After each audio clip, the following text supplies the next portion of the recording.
오늘 하나님의 길과 생각이라는 제목으로 하나님 말씀 전하겠습니다. 우리 사람들은 기본적으로 일관된 방향, 일관된 가치 이런 것들을 굉장히 좋아합니다. 자꾸 변하면 거기에 대해서 불편함을 갖게 되죠.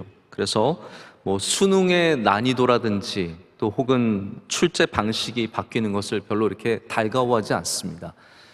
정부가 바뀌면 늘 교육의 정책이나 방향도 바뀌게 되는데 그게 참 우리 교육을 받는 사람들 혹은 교육을 하는 사람들도 굉장히 쉽지 않은 부분이고 어려움을 경험하게 되죠. 사회에 특별히 직장에서 이런 일들이 많이 있는 것 같습니다. 우리 상사들 중에는 오늘은 이렇게 하라 그러고 그래서 그대로 했더니 또 그 다음 나서 왜 이렇게 했냐고 라고 해서 사람들을 굉장히 곤란하게 만드는 경우도 있습니다.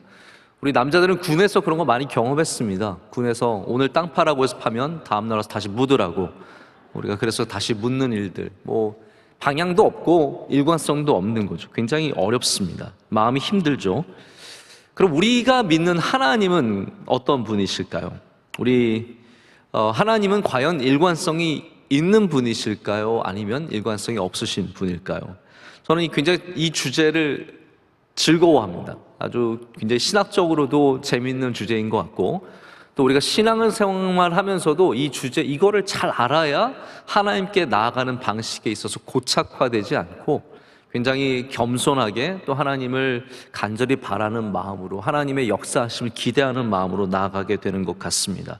우리 성경은 하나님에 대해서 표현할 때 굉장히 일관성 있는 분으로 표현을 합니다. 할렐루야. 하나님 변함이 없으시고 하나님께서 복을 주실 때 주님의 사랑하시는 선한 백성들에게 복을 주시고 주님께 충성하고 주님께 잘하는 사람들을 주님께서 사랑하시고 복 주시는 이야기를 합니다. 그런데 또 하나님이 하시는 일들을 보면 꼭 그렇지만은 않아서 이게 헷갈리는 거죠. 왜냐하면 하나님께서 사람들을 쓰실 때도 보면은 왜 하나님께서 이렇게 잘 속이는 야곱을 택하셨을까? 이제 그런 질문도 있고 또 장자를 통해서 역사하시는 것 같은데 막내인 다윗을 하나님께서 기름 부으시고 이스라엘의 가장 위대한 왕으로 삼으셨습니다. 또 이 성경의 아간의 이야기를 여러분께서 아시지 않습니까? 이 아간이 여리고에서 시내산 외투와 여러 가지를 가져갔다가 그것으로 인해서 벌을 받게 되는데 아간 같은 사람은 꼭 잡아내시는 하나님께서 왜 말 안 듣고 버팅기는 요나는 또 용서하시는지 이런 것에 있어서 굉장히 일관성이 없는 하나님, 뭔가 좀 우리의 생각과 다른 하나님을 만나게 되기 때문에 굉장히 헷갈립니다. 그래서 오늘 55장 8절과 9절 말씀은 바로 그런 우리에게 주시는 말씀이에요. 하나님이 어떤 분이신지를 알라라고 주는데 이 말씀은 하나님의 생각과 뜻은 우리와 다르다는 거죠. 우리가 일관성을 기대하는 부분에서 때로 하나님은 비일관적으로 나오시고 이럴 거야 라고 생각하는 곳에서 하나님은 전혀 다른 방향으로 일하시는 모습을 보여준다는 겁니다. 55장은 상당히 엉뚱한 부분이 있습니다. 성경의 법칙과 어긋나 있는 부분이 있다는 거죠. 성경의 법칙은 우리 사회에서 보는 자연의 법칙, 특별히 하나님께서 창조하셨기 때문에 이 창조의 법칙이 온 세상에 있는데 창조의 법칙과는 조금 다릅니다. 우리 기본적으로 창조의 법칙을 잘 이해할 필요가 있습니다. 창조 안에는 하나님의 디자인이 들어있고 하나님의 성품이 들어있기 때문에 창조만 잘 이해해도 하나님께서 어떤 분이신지 알 수가 있습니다. 창조의 법칙을 보면 온 세상이 뿌린 대로 거두게 되어 있습니다. 할렐루야. 이거 굉장히 중요한 거거든요. 우리가 뿌린 것을 거둔다는 거죠. 그래서 오늘의 고난이 갑자기 생긴 것이 아니라 우리가 뿌린 어떠한 곳에서 발생한 것일 수 있다는 것을 우리는 짐작해 볼 수 있게 되는 겁니다. 성경은 거기에 대해서 굉장히 분명합니다. 고난 중에 환난 중에 울며 씨를 뿌리는 자는 기쁨으로 단을 거둔다라고 얘기합니다. 놀면서 단을 거두는 것은 성경적이지 않습니다. 그러니까 성경은 항상 이렇게 잠언적인 어떤 인과응보의 자연의 창조의 법칙들을 기본으로 갖고 들어가는 거죠. 근데 오늘 말씀에는 그 기본이 어긋난다라는 거예요. 뭐라고 말씀하시냐면 55장 첫 부분에 이렇게 말씀하십니다. 오호라 너희 모든 목마른 자들아 물로 나오라 돈 없는 자도 오라 너희는 와서 사 먹되 돈 없이 값 없이 와서 포도주와 젖을 사라 라고 말씀하십니다. 여기 포도주와 젖은 성경에서 거의 하나님의 은혜를 대표하는 상징물들입니다. 하나님의 복이죠. 하나님의 복인 포도주와 젖을 아무 수고 안 하고 아무 열심을 내지도 않았고 눈물 흘리지도 않았던 돈 없는 값을 치르지 않는 사람에게도 주시겠다는 거거든요. 이 말씀은 그래서 성경에 나오는 하나님의 일관성에서 벗어나 있는 말씀입니다. 같은 맥락에서 7절의 말씀도 악인은 그의 길을, 불의한 자는 그의 생각을 버리고 여호와께 돌아오라. 그리하면 그가 긍휼히 여기시리라. 그가 너그럽게 용서하시리라. 아멘. 이 말씀은 하나님께서 우리가 알고 있는 하나님의 법칙은 불의한 자는 벌을 내리시고 악인은 가까이 하지 않으시지만, 하나님은 오늘 전혀 다른 말씀을 하고 계시죠. 악인들아 내게로 돌아오라는 거예요. 불의한 자들아 너희의 불의를 버리고 내게 돌아오면 내가 너희를 안아주고 너희를 품어주고 너희를 다시 살려주겠다라고 말씀을 하십니다. 우리가 지난주에는 예수님에 대한 말씀을 나눴는데 오늘은 좀 하나님에 대한 이야기를 나눠보고자 합니다. 우리가 하나님을 이해한다는 표현조차 굉장히 불경스럽기도 하지만 하나님을 알아야 왜 하나님께서 예수 그리스도를 이 땅에 보내주셨는지를 조금이나마 생각해 볼 수 있게 되기 때문입니다. 오늘 말씀이 대림절 넷째 주일에 여러분과 저에게 하나님의 귀한 은혜의 말씀이 되기를 소망합니다. 그래서 오늘 말씀은 하나님의 생각이 우리와 다르다는 것, 하나님의 길이 우리와 다르다는 것, 그리고 그것이 9절 말씀처럼 하나님의 길과 생각이 가까이 갈 수 없는 그 높은 곳에 있다는 것을, 위대한 것임을 우리에게 말해주고 있습니다. 다시 말하자면 하나님의 생각과 길은 우리가 예측할 수 있는, 이렇게 하실 거야, 요 정도 하시겠지, 요 정도면 봐주시겠지, 내가 이 정도 하면 잘해주시겠지라는 그런 모든 예측을 벗어나는 그런 하나님의 모습이 있다는 말입니다. 그래서 마태복음 7장에 예수님께서 기도를 가르쳐 주실 때도 하나님을 예측할 수 있지만 예측할 수 없는 부분까지도 말씀을 해주십니다. 기도에 대해서 예수님께서 뭐라고 가르치시냐면요, 구하라 그러면 너에게 주실 것이요, 찾으라 그러면 찾을 것이요, 문을 두드리라 그리하면 너에게 열릴 것이니. 이 말씀 우리가 얼마나 사모합니까? 우리가 기도 안 하다가도 다시 이 말씀을 들으면 정신이 번쩍 나면서 맞아, 우리가 이것을 해야지라는 그런 생각을 합니다. 이게 ask잖아요. ask라고 하는 그 단어로 이렇게 줄임말로 쓸 수 있는 그런 건데, 근데 예수님께서 이 말씀을 이어가시면서 좀 다른 이야기를 해주세요. 어떤 이야기를 해주시냐면 하나님께서 응답하시는 방식에 대해서 말씀해 주십니다. 이렇게 말씀하시죠. 누가 아들이 떡을 달라고 하는데 돌을 주겠으며 아들이 생선을 달라고 하는데 뱀을 주겠느냐? 하물며 너희 하늘의 아버지께서 너에게 좋은 것을 주시지 않겠느냐? 라고 말씀을 하십니다. 근데 이 말씀을 조금 바꾸어 생각해 보면 어떤 말씀입니까? 우리가 구한 대로 주시지 않으실 수 있다라는 얘기예요. 좋은 것을 주시지 않겠느냐라는 말씀이거든요. 다시 말해서 우리의 생각과 하나님의 생각이 다르기 때문에 우리가 구한 것과 다른 것을 하나님께서 주시는 경우도 굉장히 많다라는 거죠. 그런데 그것을 좋은 것이라고 예수님께서는 말씀을 하시는 겁니다. 이사야 55장의 말씀과 똑같은 거죠. 제가 여기에 대해서 좀 저희 가정의 예를 들어보려고 합니다.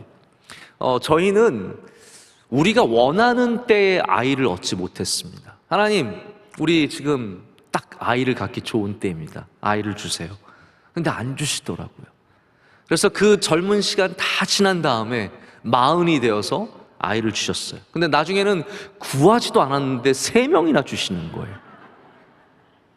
저희가 1명 갖는 것도 벅찼기, 이게 뭐 1명을 가질 수 있을까? 뭐 이런 거였기 때문에 2명은 생각도 못했어요. 근데 둘째, 셋째까지 주시는 거예요. 그래서 이거 엄격하게 말하자면 우리가 구한 대로 된 건 하나도 없어요. 우리가 구한 때에 이루어지지도 않았고 우리가 구한 만큼 주신 것도 아니에요. 그런데 우리가 하나님께 고백하기는, 하나님, 우리에게 가장 좋은 때에 가장 좋은 것을 주셨습니다 라고 고백을 하게 되는 거죠.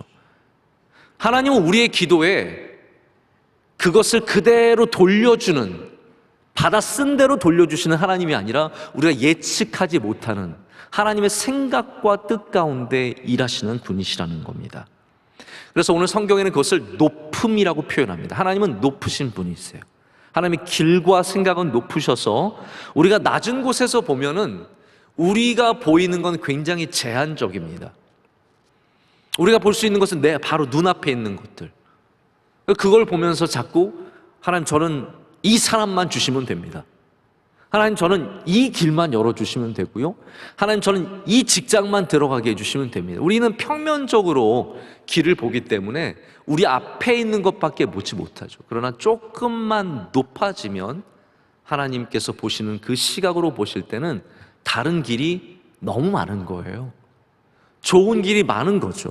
그래서 우리가 구하지 않은 다른 방식으로도 우리에게 역사하시는 하나님을 만나게 된다라는 겁니다. 하나님의 생각과 하나님의 길은 높은 줄로 믿습니다. 그것을 이해하게 된 사람이 바울입니다. 바울은 예루살렘 공유의 이 15장, 사도행전 15장에 나오는 이 사건 후에 다시 선교 여행을 떠나게 됩니다. 근데 바울이 원했던 것, 바울의 기도, 바울의 방향, 바울의 목적은 아시아에서 복음을 전하는 것이었습니다. 근데 하나님의 생각, 예수님의 생각은 달랐습니다. 예수님은 바울이 복음을 가지고 유럽으로 넘어가기를 원하셨습니다. 그래서 아시아를 가기를 원했지만 성경 16장, 사도행전 16장을 보면 예수의 영이 허락하지 않더라라는 말씀이 나오죠. 예수님께서 허락하지 않으셨기 때문에 마게도냐 사람이 꿈에 나와서 이리로 건너오라라고 해서 마게도냐, 유럽 땅으로 건너가게 됨으로써 복음의 물꼬가 유럽을 향해서 열리게 되고 역사가 바뀌게 됩니다. 물론 역사가 바뀐 것, 복음의 물꼬가 트인 것, 여러 가지 중요한 의미들이 있지만 제가 보기에는 바울 개인에게도 이것이 큰 전환점이 됩니다.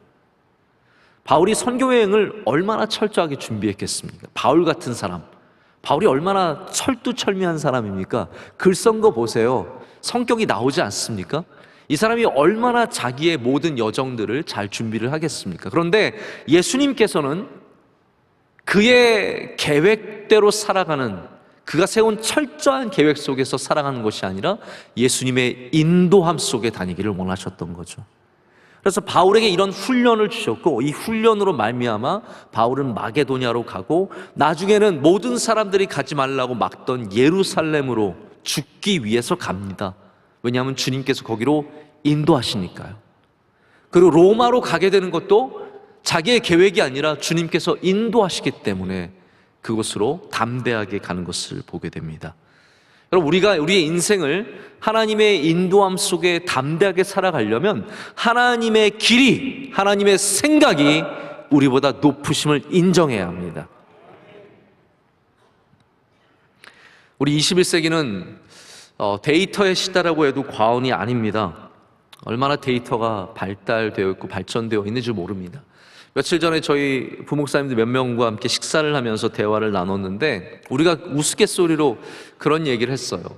우리 캐롤의 산타 할아버지는 알고 계신데 누가 착한 앤지 나쁜 앤지 그 노래 아시죠?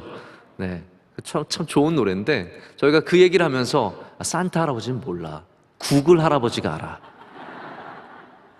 구글 할아버지는 다 알고 계세요.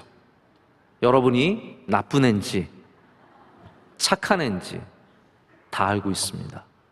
여러분이 거기서 몇 시간을 보냈는지, 얼마를 썼는지, 무엇을 일주일에 한 번씩 꼭 사는지, 아니면 한 달에 한 번씩 사는지, 여러분의 소비 패턴과 삶의 패턴, 심지어는 잠자고 일어나는 모든 것을 우리 구글은 다 알고 있습니다. 이 시대는 데이터의 시대입니다. 그 데이터를 갖고 있는 사람이 권력을 갖고 있는 것과 마찬가지죠. 그런데 이런 데이터 말고도 여러분 안에도, 우리 안에도 데이터가 있습니다. 어떤 데이터가 있냐면요, 일종의 삶의 지혜죠. 이렇게 하면 잘 된다라고 하는 데이터가 나름대로 있는 거예요.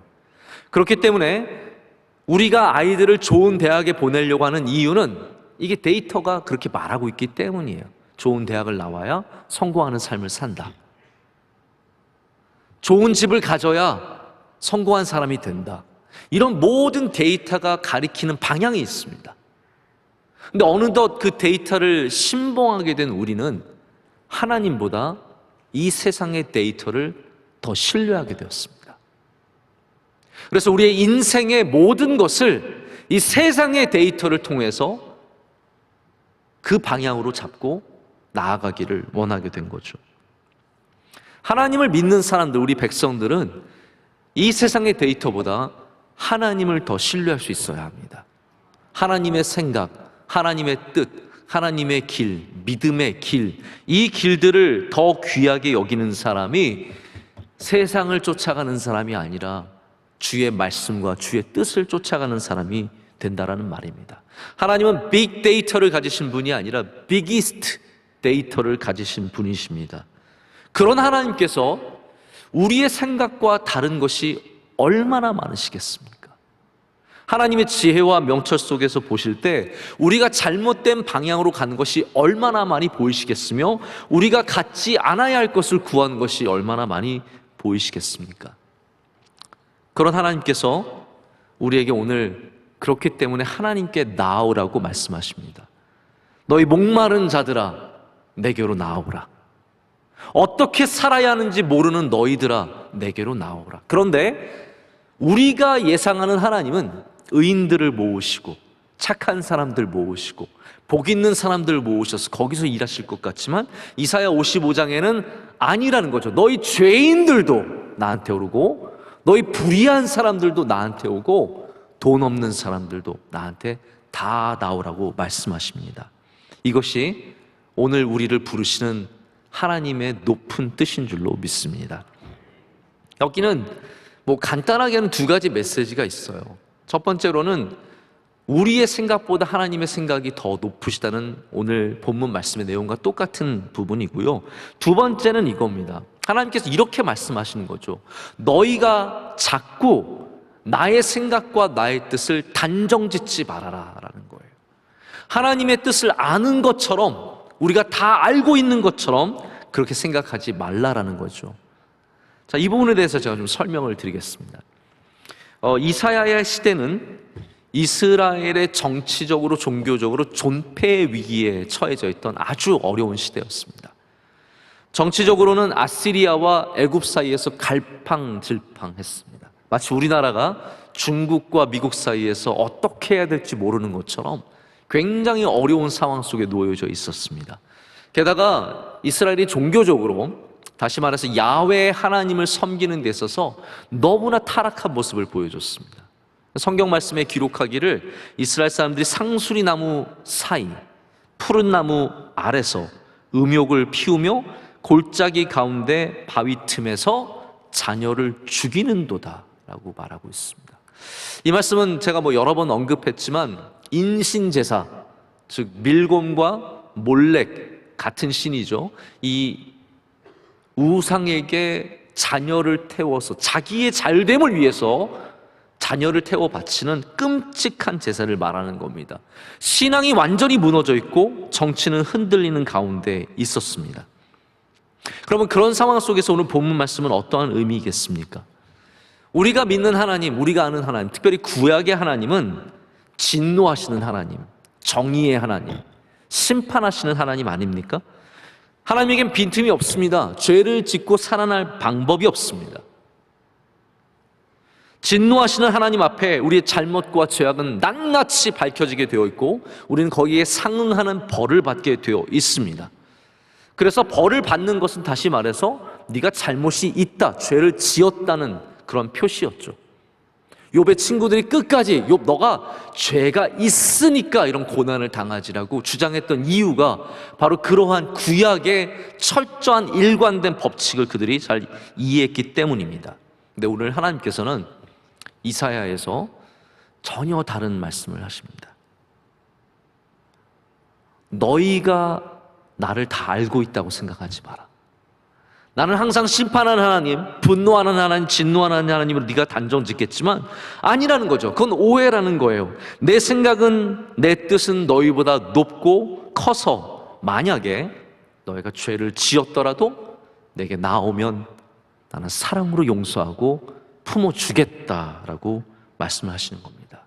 목마름을 내가 스스로 해결하는 것이 아니라 하나님께 나오면 그 목마름을 하나님께서 해결해 주시겠다라고 말씀하십니다. 여기가 참 감사하면서도 헷갈리는 부분이죠. 자, 그러면 여러분, 우리는 선하게 살아야 할까요? 악하게 살아야 할까요? 여기서 우리는 굉장히 비일관적인 하나님을 만나게 됩니다. 우리가 믿는 하나님, 이게 훨씬 더 쉬운 길이에요. 그냥 잘못하면 벌 주시는 하나님, 이게 믿기가 훨씬 쉬워요.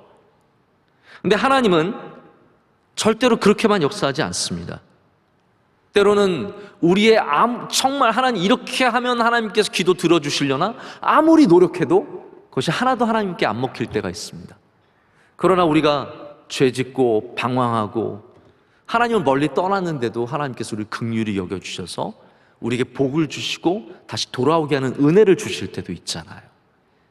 하나님은 다시 말해서 우리의 조건에 반응하시는 하나님이 아니라 하나님의 주권 속에서 행하시는 분이시라는 겁니다. 이게 성경의 메시지입니다. 그런데 우리는 자꾸 하나님을 예측하려고 합니다. 이게 그리스도인의 가장 큰 실수입니다. 우리가 하나님을 내가 안다고 생각해서 우리가 원하는 방식으로 하나님의 반응을 끌어내려고 하는 거죠. 여러분, 코미디언들은 레파토리라는 게 있습니다. 우리 심지어는 부흥사 목사님들도 레파토리가 있어요. 그래서 이걸 하면 웃어. 이걸 하면 웃어야 돼요. 근데 언제 당황하냐면 이거 했는데 안 웃을 때. 저도 그럴 때가 있거든요. 1부 예배할 때 웃었어요. 근데 4부 예배 때 와서는 강팍해져서 안 웃어요. 이게 굉장히 당황스러운, 지금 웃어야 하는 타이밍인데? 안 웃으면 그때부터 설교가 막 정신없어지는 거죠. 파블로프의 실험이라는 걸 여러분께서 잘 아실 겁니다. 이 파블로프라고 하는 심리학자가 개를 데리고 실험을 했습니다. 그래서 개를 데리고 먹이를 주기 전에 반드시 배를 울렸습니다. 땡 하고 좀 이따 먹이를 줬습니다. 자, 그러자 이제 개가 거기에 익숙해졌죠. 개는 당연히 종이 울리면 음식이 나온다라는 것을 이제 인지하게 된 겁니다. 그 다음부터는 종이 땡 울리면 개는 벌써 침을 흘리기 시작합니다. 이제 먹을 게 나오니까. 이게 조건에 반응하는 굉장히 단순한 모습들이에요. 우리도 공원에 가서 연못에서 이렇게 연못으로 가까이 가잖아요. 그럼 뭐 금붕어 떼들 뭐 이런 게 있잖아요. 걔네들이 다 몰려옵니다. 왠지 아세요? 먹이 주는 줄 알고. 제가 이렇게 저 그때가 참 미안하긴 해요. 먹이 주는 척 하잖아요. 그럼 난리 납니다. 막 애들 주는 줄 알고 막 먹으러 옵니다. 반응하는 겁니다. 우리 그리스도인들도 그런 반응이 많아요. 오늘 교회에 오셔서 딱 예배당 안으로 들어와서 앉으면 졸린 분들이 있습니다. 그거는 뭐 파블로프의 개와 별반 다르지 않은 거예요. 여기 앉으면 왠지 마음이 평안해지고 마치 강아지가 침을 흘리듯이 졸음으로 빠져들게 되고 평안을 누리는 1시간 10분 동안 평안을 누리게 되는 분들도 계시고, 설교만 시작하면 졸린 분들도 있습니다. 이게 다 어떻게 보면 조건에 반응하는 모습들인데, 우리는 하나님도 우리가 만든 조건에 반응하시는 분이라는 생각을 갖는다는 거죠. 내가 하나님께 이만큼 금식하면 하나님은 반응하실 거야. 내가 하나님께 이만큼 드리면 하나님께서 조금 덜 드렸나? 더 드려야 되나? 우리의 조건에 하나님이 반응하신다고 생각하는 거죠. 아닙니다. 기독교는 이걸 아셔야 돼요.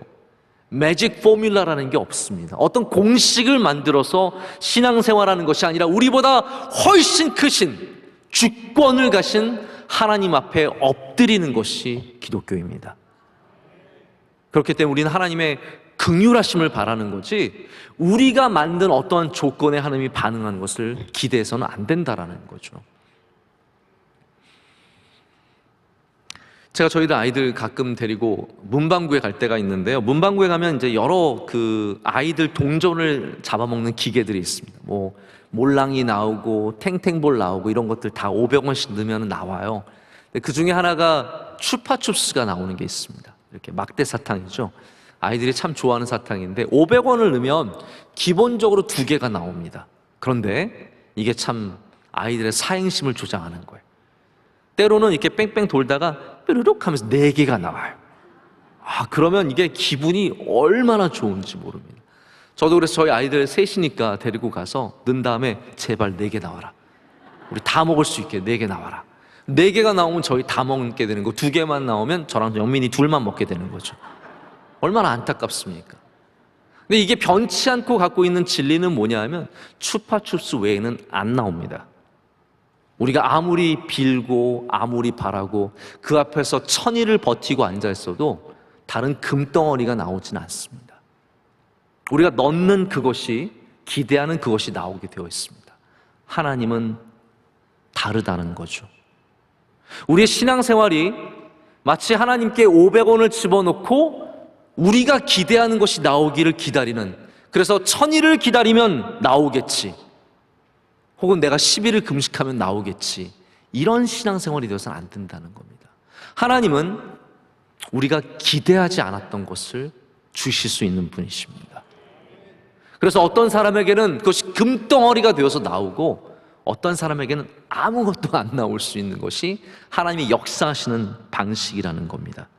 거기에 감동이 있고 거기에 하나님의 능력이 담겨져 있습니다. 그래서 비일관적인 부분에는 오히려 우리에게 감동을 주는 부분들이 있습니다. 우리 교회 수련회가 참 그리운 때입니다. 예전에는 수련회 준비가 힘들긴 했지만 수련회를 통해서 받는 은혜가 참 많았습니다. 겨울이 되면 우리 청년대학부 수련회도 있고 우리 중고등부 수련회, 다 수련회가 있죠. 여름에는 우리 전교인 수양회를 원주 수양관에서 가지면서 얼마나 기뻤습니까? 그런데 이제 아이들이 수련회를 가면요, 꼭 어떤 일들이 있냐면 거기에 꼭 조금 튀고 싶은 아이들, 불량한 아이들이 꼭 섞여가요. 고등부 수련회 가면은 그 중에 조금 머리 스타일이 다르고 옷 입은 게 다르고 말하는 게 다른 아이들이 섞여서 옵니다. 그들 중에는 뭐 소문 듣고 그냥 따라온 아이들도 있고 부모님이 억지로 밀어서 보낸 아이들이 있는데 이렇게 꼭 뭉칩니다. 자기들끼리 뭉치죠. 근데 얘네들은 꼭 가져오지 말라는 걸 가져와요. 그 중에 하나가 이제 담배 같은 거 꼭 가져옵니다. 그리고 호시탐탐 요거 좀 어디 기회를 얻어서 좀 피고 싶은 마음이 있는 거예요. 이 수양관 공기 좋은 곳, 좋은 공기 마시면 되는데 그걸 또 마시겠다고 몰래 찾아 들어가서 이러면서 그걸 쫙 즐기고 있는 거예요, 아이들이 참. 근데 또 놀라운 건 이게 꼭 걸립니다. 하나님께서 그걸 절대로 가만히 두시지 않으시고 반드시 걸리게 하세요. 한 번은 아이들이 이렇게 몰래 모여서 담배를 피다가 선생님에게 걸렸어요. 뭐 요즘 아이들은 물론 걸려도 당당해요. 내가 폰인데 뭐 어쩌라고요? 굉장히 당당하거든요. 이게 옛날 이야기예요. 옛날에 아이들이 걸린 다음에 막 큰일 났다, 어떡하냐, 왜 엄마한테 이게 큰일 났다 이러는데 선생님이 딱 야, 너희들 여기 와서 꼭 담배를 펴야겠냐? 너희들은 11계명을 어겼어. 그러니까 아이들이 막 옆에 ጭ는, 야, 걔네는 10계명도 뭔지 모르거든요. 근데 11계명은 뭐, 11계명은 뭐야? 선생님이 얘기하죠. 11계명은 걸리지 말라야. 왜 걸리고 그러냐? 그냥 가라. 그리고 가라고 얘기합니다. 아이들이 혼날 줄 알았거든요. 그게 늘 받았던 반응이에요. 그들의 삶에 잘못된 길로 갔을 때, 사람들이 가지 말라는 곳으로 갔을 때 그들은 늘 꾸중을 당했고 늘 책망을 당했고 늘 벌을 받았어요. 근데 교회에서 선생님이 그냥 걸리지 마라 라고 보내줬을 때 예측하지 못했기 때문에 당황하지만 그게 그들에게 감동으로 남게 되는 거죠. 그래서 구원받은 애 되게 많습니다. 여러분, 교회가 세상과 똑같이 우리들을 똑같은 기준으로 재고 너는 죄인이고 너는 악한 사람이고 너는 안 되고 너는 하나님 앞에 부끄러운 사람이고 다 이렇게 정죄하는 것이 아니라 오늘 주님께서 말씀하시는 것처럼 전혀 예상 외의 반응을 볼 수 있어야 된다는 거죠. 여러분, 예수님이야말로 얼마나 우리가 예상하지 못했던 메시아의 모습입니까? 하나님께서 그렇게 역사하신다는 거예요. 여러분, 가정에서도 부모님이 자녀들에게 감동을 주시려면 좀 예상하지 못한 반응을 보일 줄 알아야 돼요. 그래서 잘못했을 때 아빠가 뭐 그럴 수도 있지 하고 넘어가면 깜짝 놀라는 거죠. 아니, 우리 아빠가 혼내지도 않고 그리고 뭐 말을 안 듣고 그럴 때 엄마가 짜증내지 않고, 이런 모습들에서 아이들이 감동을 받게 되는데, 바로 오늘 우리가 성경에서 만나는 하나님은 그런 전혀 우리가 예상하지 못했던 우리의 모든 불의함과 우리의 부족함을 기꺼이 품어주시는 하나님의 모습이라는 겁니다. 사람의 비일관성은 우리를 혼란스럽게 합니다. 아버지가 하루는 기분 좋아서 용돈 주고 그 다음 날은 기분 나빠서 때리고, 어머니가 하루는 기분 좋아서 잘해주고 그 다음 날은 짜증내는 그런 게 아니라, 생각해보세요. 이런 집에서 크는 아이들은 얼마나 불안하겠어요. 늘 아빠 엄마 눈치 보지 않겠습니까? 아빠 오늘 기분 좋은지, 엄마 오늘 기분 좋은지. 그런데 잘 생각해보면 우리 신앙이 하나님의 기분 눈치를 보는 신앙이 아닌가라는 생각을 제가 종종 해보게 됩니다. 하나님이 기분 좋으시면 나한테 잘해주시고, 그래서 하나님을 기분 좋게 하려고 우리가 무엇인가를 자꾸 드리려고 하고, 이거 하면 하나님께서 좋아하시겠지. 우리 하나님 좋아하시는 것을 당연히 해야 되지만 접근하는 방식이 좀 잘못됐다는 거죠. 두려운 마음에, 떨리는 마음에 혼나지 않으려고 이렇게 자꾸 하나님 앞에 잘 보이려고 비위를 맞추는 모습이 생긴다라는 겁니다. 근데 여러분, 하나님의 비일관성은 인간의 비일관성과 전혀 다른 기준을 갖고 있습니다. 우리가 비일관적인 것은 우리가 불완전하기 때문입니다. 우리 기분 때문이에요. 우리 기분이 어느 날은 좋고 어느 날은 나쁘고, 우리 생각이 어느 날은 이렇고 어느 날은 저렇기 때문에 우리 늘 왔다 갔다 합니다. 하지만 하나님은 제가 처음에 말씀드린 것처럼 일관적인 분이세요. 할렐루야. 하나님의 생각과 하나님의 뜻과 하나님의 아름다우심과 하나님의 정의는 항상 변치 않습니다. 그럼 왜 하나님이 이렇게 바뀌실까요? 하나님에게 있는 중요한 원칙이 있기 때문입니다. 그래서 하나님은 그 일관성에 스스로 위협을 가하십니다. 그 원칙이 무엇이냐면 바로 사랑과 긍휼이라는 거예요. 하나님은 사랑과 긍휼을 갖고 계신 분이시기 때문에 하나님이 스스로 세우신 정의를 무너뜨릴 수 있으십니다. 하나님의 정의에는 이것이 맞지 않아요. 그러나 하나님의 사랑이 너무나 크기 때문에 그것 때문에 정의를 내려놓으시는 겁니다. 하나님의 정의에 따르자면 이 불의를 행한 사람들은 다 벌을 받아야 하지만 하나님께서 긍휼로 그 정의를 무너뜨리시고 이 불의한 자들을 받아주신다는 거죠. 그것이 은혜의 길이며 오늘 하나님의 뜻임을 우리 가운데 보여주고 있습니다. 예수님의 비유 가운데 탕자의 비유가 바로 그런 비유거든요. 탕자는 하나님 아버지께 기대하던 바가 있었어요. 예측한 바가 있었어요. 집에 돌아가면 나는 그래도 하인 정도는 대해 주시겠지. 그것이 탕자가 예측한 아버지 하나님의 모습이에요.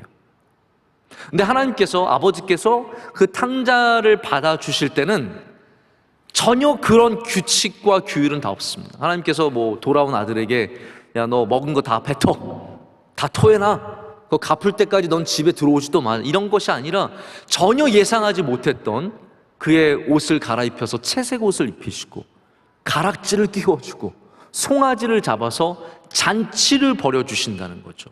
우리가 생각하기에 교회는 착하고 좋은 사람들 모여서 예배하는 곳인 것 같지만 아니라는 거예요. 여기는 사실은 불의하고 죄 지은 사람을 위해서 잔치를 벌여주는 곳이라는 겁니다. 이것이 하나님께서 우리 가운데 보여주시는 전혀 우리가 알지 못하는 하나님의 길과 하나님의 생각의 모습입니다. 사랑 때문에, 할렐루야, 사랑 때문에 하나님은 모든 것을 다 제껴놓으시고 전혀 다른 길을 택하십니다. 고린도전서 12장 마지막 말씀은 13장 사랑장을 소개하는 말씀입니다. 거기 이렇게 적혀 있습니다. 너희는 더욱 큰 은사를 사모하라. 내가 또한 가장 좋은 길을 너희에게 보이리라. 여기 좋은 길이라는 표현은요, 원래 높은 길이라는 의미입니다. 하나님은 사랑을 가장 높은 길이라고 말씀하시는 거예요. 그럼 왜 하나님의 생각과 하나님의 뜻이 우리와 다르겠습니까? 오늘 본문 말씀에는 내 생각이 높음이다라고 말씀하시거든요. 다시 말해서 하나님의 생각은 사랑의 생각이시기 때문에 가장 높은 생각으로 우리를 인도하시고 우리를 복되게 하신다는 말씀입니다. 여러분, 하나님의 비일관성은 우리에게 좋은 것일까요? 나쁜 것일까요? 사람의 비일관성은 우리에게 나쁜 것이 될 때가 참 많습니다. 힘들죠. 맞추기 어렵고. 그러나 우리가 성경에서 만나는 하나님의 비일관성은 우리에게 가장 복된 소식입니다. 가장 정의로우신 하나님께서 우리의 불의를 참으시고 용서하시고 품어주신다는 이야기며, 바로 그렇기 때문에 하나님께서 이 땅 가운데 예수 그리스도를 우리가 전혀 예상하지 못했던 왕의 모습으로, 우리가 예측하지 못했던 메시아의 모습으로 보내주셔서 어떤 왕도 걷지 않았던 고난과 환난의 길을 걷게 하시고 마침내 우리에게는 구원을 베풀어 주신 줄로 믿습니다. 교회는, 제가 이 말씀만 드리고 말씀을 맺으려고 하는데요, 교회는 많은 부분에 일관성이 있어야 됩니다. 예를 들어서 설교자가 너무 이랬다 저랬다 하면 안 됩니다. 제가 이번 주 새벽 예배 때 아마 기억하시는 분들 계실 텐데, 하루는 제가 독수리의 힘처럼 날아오르라 그래놓고 그 다음 날은 제가 약함을 배우라, 그래서 굉장히 저도 헷갈렸거든요. 근데 사실 독수리의 날개치는 강함과 약함은 공존하는 굉장히 중요한 가치들입니다. 성경은 굉장히 비일관적인 메시지가 있는 것 같지만 그 안에는 중심으로 흐르는 복음의 메시지가 있고, 그것이 생각보다 훨씬 더 일관성 있는 말씀이 되는 거죠. 교회는 말씀에 일관성이 있어야 합니다. 할렐루야. 교인들도, 어떤 교인들이 좋은 교인이냐면요, 일관성 있는 교인들이 좋은 교인들이에요. 자리를 지키는, 예배를 지키는, 오늘 눈이 왔네, 눈 하나 신나네, 오늘 교회 안 가야지, 이게 아니라 눈이 왔지만 내가 빨리 출발해서 교회를 도착해야지. 일관성 있는 교인들. 기분 좋으면 봉사하고 기분 나쁘면 봉사하지 않는, 내 기분에 의해서 좌우하는 것이 아니라 믿음으로 일관성을 지키는 모습들, 그것이 교회의 아름다운 모습인 줄로 믿습니다. 저도 그러한 목회자의 일관성을 굉장히 지키려고 노력을 합니다. 여러분이 예측 가능한 목회자가 되기를 원하는 마음은 있습니다. 그러나 교회는 또한 동시에 지극히 비일관적인 모습을 갖고 있어야 합니다. 연약한 자를 귀하게 대하고, 부족한 사람을 세우고, 저는 그거 굉장히 중요하다고 생각해요. 부족한 사람을 세워야 돼요. 할렐루야. 교회는 아직 더 훈련 받아야 할 것 같은 사람을 과감하게 세우고 그들에게 중요한 일들을 맡기고 새로운 일들을 도전하게 하는 일들을 해야 합니다. 이런 것들은 일관성을 갖고는 절대로 불가능한 일입니다. 우리 연말에 많은 부서에 또한 인사가 있고 바뀌는 것들이 많이 있을 텐데, 누가 봐도 일관적인 부분들이 없을 수 있습니다. 그러나 우리 교회가 그것을 행함은 다른 이유가 아니죠. 제가 앤디 스탠리라는 목사님의 말씀에 굉장히 많은 도전을 받았는데, 이분도 그렇게 얘기를 해요. 이렇게 말합니다. 우리 교회는 일관성이 없으며 때로 공평하지도 않습니다. 일부러 그런 것은 아닙니다. 다만 은혜와 진리를 고수하는 과정에서 긴장, 저는 이 긴장이라는 것을 다이내믹이라고 표현을 하고 싶어요. 더 역동적이 되는 거죠. 은혜와 진리를 고수하는 가운데 역동성을 갖게 되는 것 뿐이다라고 말을 합니다. 여러분, 저는 우리 교회가 역동성이 있는 교회가 되기를 원합니다. 일관성만 갖게 되면 모든 것들이 다 룰로만 지나갑니다. 몇 살이 되면 권사가 되고, 몇 살이 되면 장로가 되고, 몇 년을 봉사하면 무엇이 되고, 다 그런 것밖에 없죠. 그러나 우리가 하나님이 주시는 은혜와 하나님의 생각과 하나님의 뜻과 하나님의 사랑을 이해한다면 이 안에 사람을 복되게 하는, 우리가 예측할 수 없는 그런 일들이 많이 일어나야 할 줄로 믿습니다. 그럴수록 우리 교회는 더 다이내믹한, 더 역동적인 교회가 되며 하나님의 영광을 나타내는 교회가 될 줄로 믿습니다. 이 대림절의 넷째 주 우리에게 주시는 메시지를 통해서, 이 말씀을 통해서 우리 가운데 항상 변치 않으시는 하나님의 사랑, 그러나 그것 때문에 언제든지 바뀌실 수 있는 하나님의 생각과 뜻을 묵상하면서 예수님의 오심을 기다리는 저와 여러분이 되기를 간절히 소망합니다. 기도하시겠습니다. 하나님, 감사합니다. 오늘 주님께서 우리에게 주시는 말씀을 믿음으로 받습니다.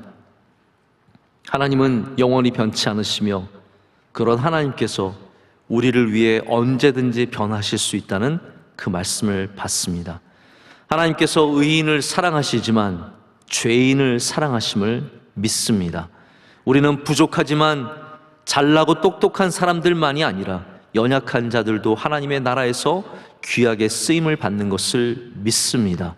이 끝이 없는 비일관성 속에서 하나님의 뜻과 하나님의 생각을 발견하게 하시고 그 안에서 겸손히 주님의 뜻을 바라는 주의 모든 백성들이 되게 하여 주시옵소서.